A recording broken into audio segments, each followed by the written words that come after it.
Hi, everybody, and welcome to this session of the podcast on pragmatic leaders.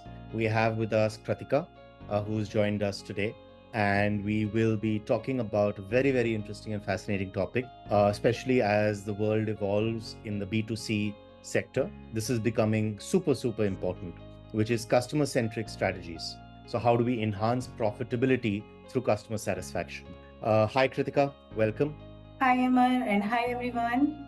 Do tell us a little bit about yourself to start with. So, myself, I have almost 14 plus years of experience now, and I have been experienced into project management from past 12 years, and now I moved to product management and slowly and gradually start learning AI. Being a non-tech person, now it's a new world, and learning is really good, and I seriously recommend that everybody should learn and include AI into your day-to-day work. It helps a lot. Superb. So let me ask you this.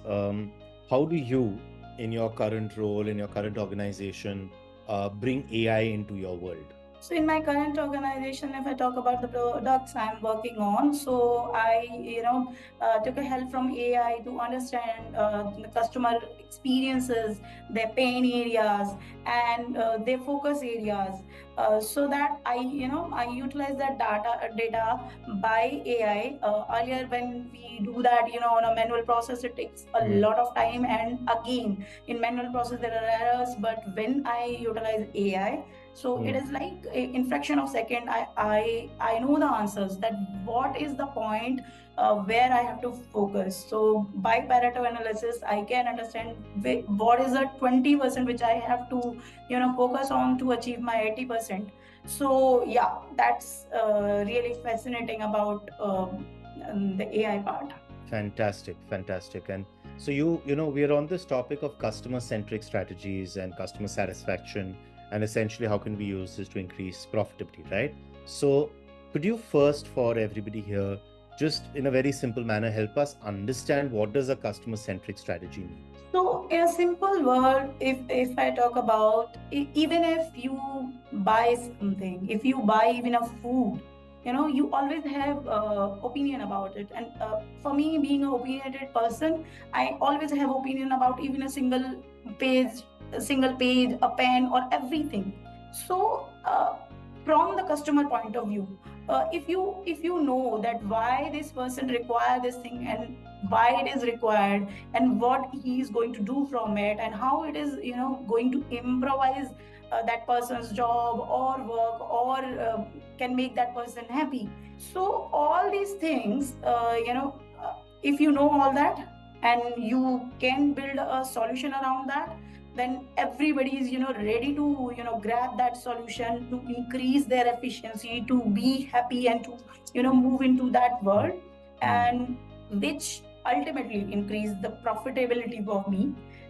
So even for any simple thing, if you know your customer, then it's a profitability thing for you. You can grab from one project to two, two to three, even from a same customer.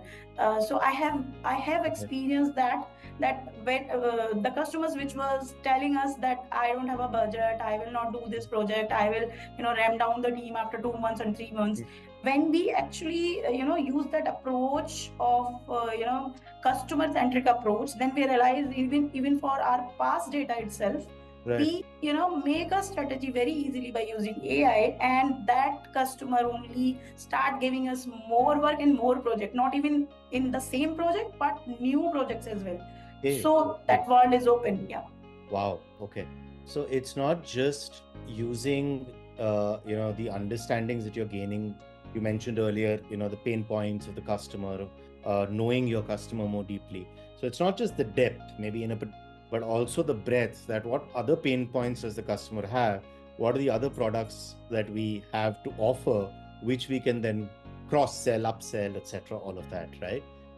So, I mean, fabulous point that you raised. So while we talk about pain points and we talk, there's this concept of the personas and all of that as well, because that's where you understand a type of customer, correct? Right. So let's talk a little bit about customer segmentation. How do you traditionally, how would you as an organization do customer segmentation? And how has that changed in the last 1 year? So earlier we used to, it's a simple math that somebody is interested, then influential, then somebody is, very excited. So all these parameters, which are, typical theoretical parameters, we are utilizing. And in last 1 year, not even I say 1 year, in last 2 years, we start doing that. Like we start going through the CSATs, we start evaluating the NPS, Hmm. and after that we start segmented that, okay, which is the customer area where I can pitch in and where I can increase my revenue. So it's not that you if I have 100 customer, I have to go behind every 100 customer. No, you can you can segment it very well, and in that particular segment you can pitch into where the profitability is more, that the people who are neglecting or who are giving you negative feedbacks, I need not to go behind that. But yeah, I know the people who are neutral, who are giving me positive feedbacks, I know that there is a scope of giving me more work. There is a scope if I maintain that good points, I maintain that good communication. So definitely communication is the key for any customer centric approach. So if you have a good communication with the customer, then you will realize, okay, these all are the customer where I have to give more focus and try to understand them more to give them more solutions. So nowadays, yeah, definitely creating a prototype and giving them easy solution with the help of AI is Hmm. easier. Hmm. So earlier when we used to create a prototype, again that takes 15 days, sometime a month or so. But now it's been easy.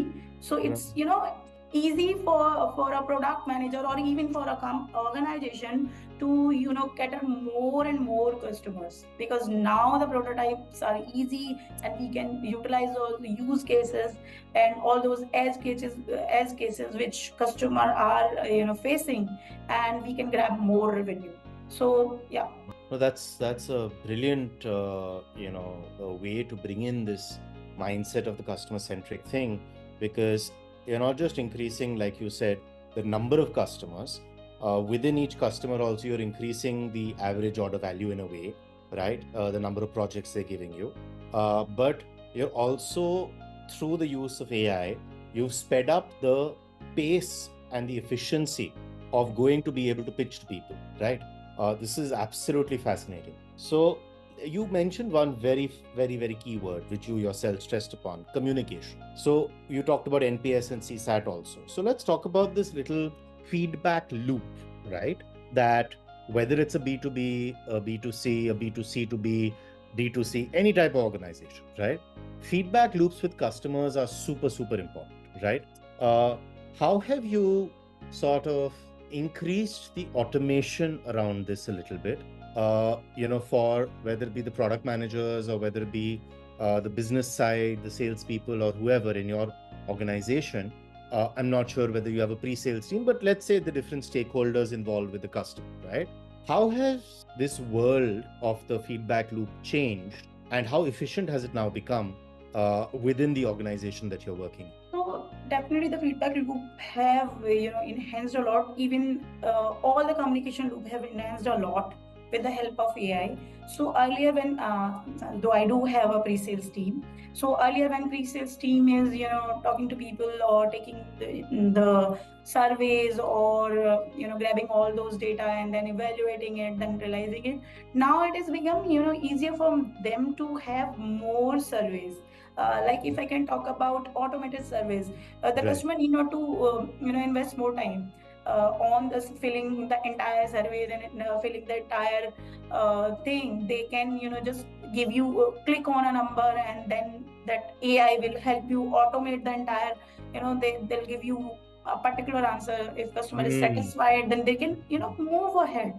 Even Hmm. if I talk about any platform nowadays, so AI is helping me to write what I am thinking in my mind, so I need not to type, I need not to get into detail. So I just randomly can write down something, and then AI can give me a very fascinating answer. So I we have increased the span of customers where we are taking feedbacks.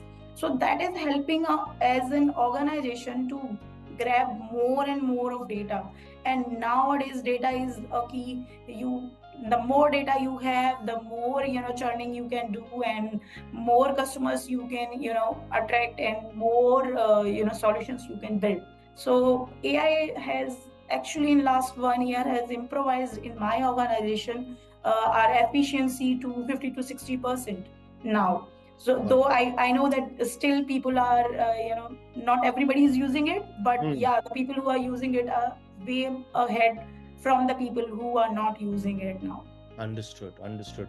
So, just very briefly, in the midst of all of this, could you touch upon how personalization for your clients has changed, right? So, like this way that you mentioned that pre-sales and the customers, instead of filling out these massive long forms and multiple forms, it's a very simplified process now, right? It's automated.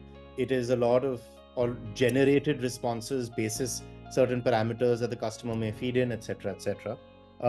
How has personalization changed? So earlier when we talk about before AI, when we talk about personalization, it's like, uh, person to person connect. If you know someone very well, then only you can, customize something on a personal note for that person. Mm. Let's say if I am writing a mail for myself, I Mm. can, I can write upon that topic very personally earlier.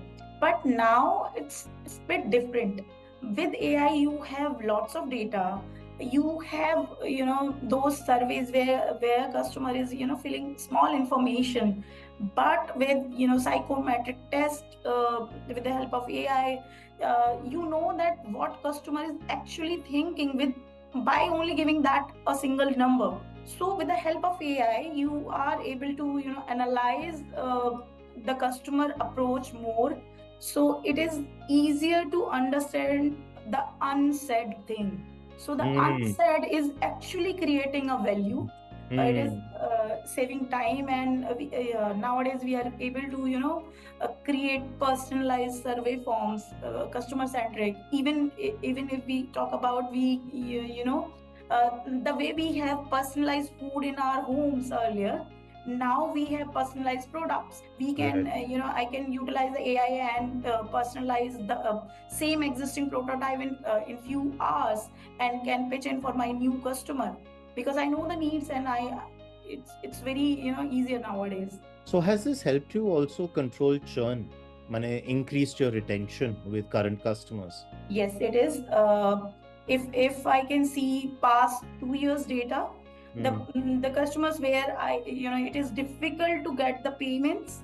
Right. Now with the, more personalized touch, and with the help of Right. AI, the more communication channel we introduced, Right. now it is, they are like, happy customer, and they're like very happy to,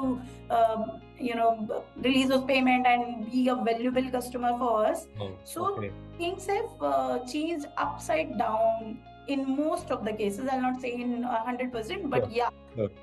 if almost 80% cases things have changed. So it's getting much more smoother to Wow. towards profitability. I think this point of not just retaining a customer, but in your scenario, in a B2B scenario, getting payments usually Yeah, is one of the biggest headaches, right? Uh, right. for that to smooth out that process, because you're being able to personally communicate and talk to them with the pain points they're having, what solutions to get the money out more quickly is, I think that's a fabulous step towards being customer centric, using AI and heading towards profitability. I think you summed it up quite well. So let's come to a slightly different topic. No matter whether it's B2C, B2B, again, doesn't matter what kind of work that you're doing as a PM. Data privacy, especially in the world of AI, is becoming a huge conversation. And in the world of customer centricity, personalization, segmentation, all of these things, like you also said, require data, right? And as detailed and as massive that data is, as large as the big data could get, the better the model will also run, right? So, what are your personal thoughts on the ethical considerations one needs to think about and the kind of data privacy we need to think about as we progress into this world. So earlier in India, we are even not aware about these, ethical things which we have to use. Every data we here and there we are, utilizing it, and may sometimes we are actually annoying our customer by not using the ethical process and flow. But as gradually things are moving towards, data privacy, and people are getting more aware about, so I think the using ethical process is also one of a very important point for, to under customer centricity. So if you actually wanted to build a good relationship with a customer to attain a profitability, it is must that you should maintain that ethical approach towards data privacy. Because see, if you're working with somebody and the person is very comfortable about, he knows that see, this person is this organization is ethical and they are not using my data in a wrong way, or they are going to, ethically do the approach, they are taking all the approvals. So gradually, I'll not say in a very beginning, but gradually I have seen in past 1 year that after few months, 6 months, 7 8 months, people start, building that trust. And when that trust build, the, that approach gets stronger. And when approach gets stronger, as I told earlier also, the better, connection you have, the more, revenue you will get. Right. Right. So if even I have to work, I will not go to somebody who is non-ethical, I will go to somebody who is ethical. Trust. Oh, very, very important word in today's day and age. And I think customers, doesn't matter what product they're thinking of buying, whether for their organization or just ordering something. Trust is a huge, huge factor, right? I think without that, uh, it'll be very, very difficult, especially with AI increasing, if you're not able to build and maintain that to succeed. I think that's a perfect word. So, last question, right? What are the future trends, innovations, etc., that you feel in this space of customer centricity, and keeping that as the focus of the organization towards profitability, to understand your customer and to, really build for them and to keep it profitable as an organization, because money is no longer falling from the trees, right? Funding everywhere has dried up, etc. You need to be a profitable organization. So, what are the trends or innovations that you feel are very vital and you see in the next, year, 2 years, 3 years, that we should keep an eye on? So, as my experience, I have seen that in last 2 years we are using AI in all the domains. Even if you talk about quality checks, earlier manual QA and automation QA are doing it. Even if you talk about the BAs, if you talk about the pre-sales and all, so AI is, putting their foot in every field. So going forward to, learn more and more of AI, and I think we should, not focus on that. Okay, if I have a very tedious and a long job, then I will use AI. I think we should start, using it from the simple jobs and start using it everywhere. So we should make a habit of using AI instead of, only going when you are in, stuck somewhere, or you have a, long. So Fair, start making a habit of using AI in every small thing, and that will change the world. fair, fair. I think that's a brilliant statement that you made. And I think that's what, a lot of experts in the field are saying, have been saying, for the last year, 2 years. Uh, don't let it scare you anymore. Start using it on a daily basis for pretty much anything that we do today, and start getting used to it, because it's here to stay, right? And how you use it is going to be the big change maker. Superb, superb. This has been extremely enlightening. Pratika, thank you so much. If there's anything else you'd like to add, to our audience on this topic, please go ahead. Just one thing, that please don't hesitate or stop taking risk even at any point of time in your career. Please move ahead and learn. Even if you fail, learn AI, learn how you can utilize that in different approaches to get being a profitable organization or any entrepreneur as well. So please be open to taking risks. Fantastic, fantastic, superb. That is very, very true. Thank you so much, Kratika. Thank you for your time. Thank you, Amar. Thank you for the session and for this opportunity. Bye Thank you, bye. everybody. Thank you. Thank you, everyone.